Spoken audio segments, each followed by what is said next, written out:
Kia ora and hello, everybody. I'm a bit speechless, but I'm going to find some words. I've written some notes, but I'm actually not going to try and fiddle with my phone to try and find them.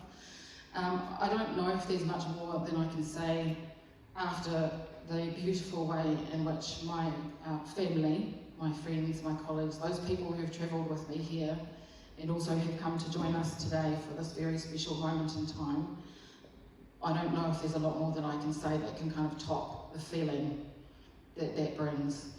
And I think it's really important because it is about the feeling that this process brings to a space like this.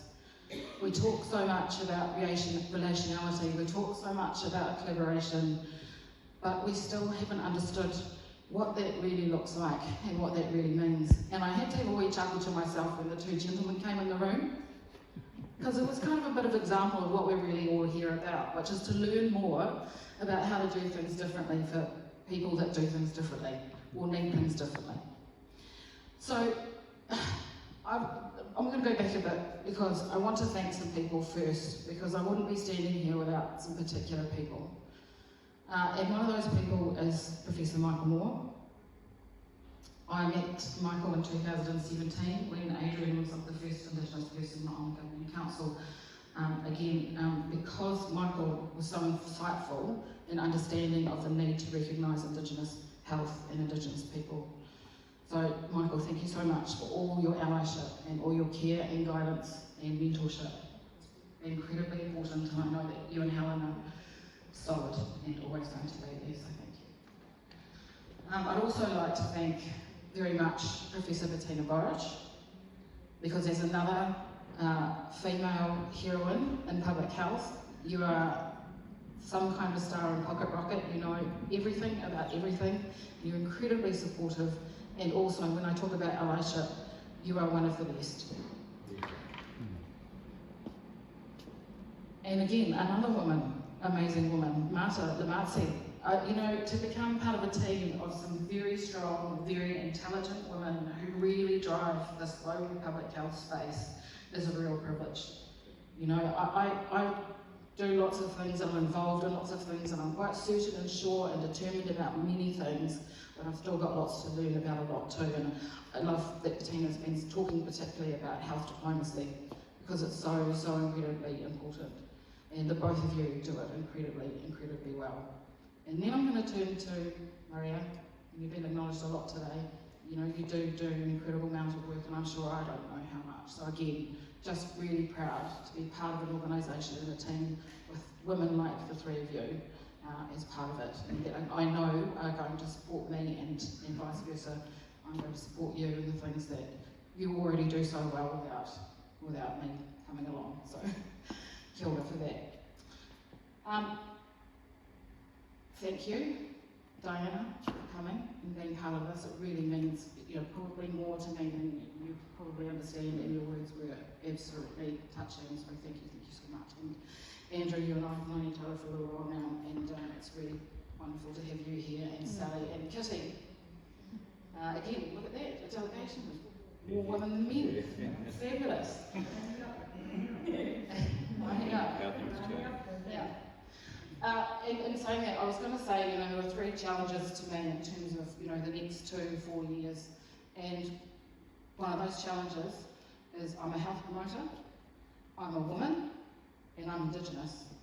And then I'm going to say there are three very real opportunities to me in this role. I'm a health promoter, I'm a woman, and I'm Indigenous. This space needs this. This space needs to look outside of what it traditionally has always been, which is public health medicine, absolutely not doubting the value of all of that, the evidence and the practice, but the colour isn't there that's required.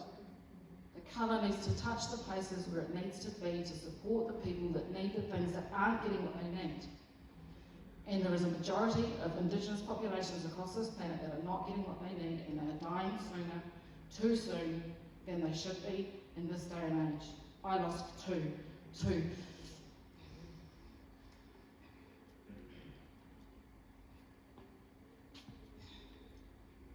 Just this past week. Friends and family members from cancer, from diabetes, from preventable diseases. They were younger than 50, they had children, they had families, and they are dying, and they need not die. So, I am here, and I am so proud to be here as the newest president of the World Federation of Public Health Associations, because this is important work for my people, for our peoples, who continuously get pushed to the side. And as far as I'm concerned, as long as I'm here and my friends are here and my mates are here, my family are here, our tribes are here, we will do the work and we will push for the work that's required to make the change that is needed. And people will see and they're going to understand how incredible it is, the gifts that we bring as Indigenous peoples, because it's going to benefit everybody. But you need to listen and you need to have patience and have time and make time to understand what we're talking about. Because I'm a little bit sick of repeating myself, and I've just been inspired by the Whaia Marty, so our elder Marty Rogers, who joined us. She's the first Māori president of the New Zealand Public Health Association, and she's known for not mincing her words. And I know health diplomacy requires you to be quite careful about all the things, but sometimes you just have to say it straight. So I am a bit of that. I'll use it when it's required, and I'll be inspired by you, Marty.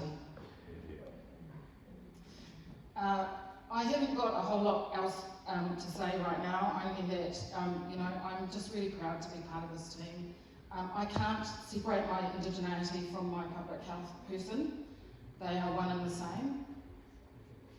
So what I mean by that is, I'm a public health professional and I'm Indigenous. It's a bonus. So I'm really looking forward to working with all of you and the organisations that are already working with the Federation to help to bring more understanding about what is important in terms of Indigenous issues, but also supporting the membership and what the membership needs and requires for us to become stronger and better and more effective in the spaces that we're in, which is a lot.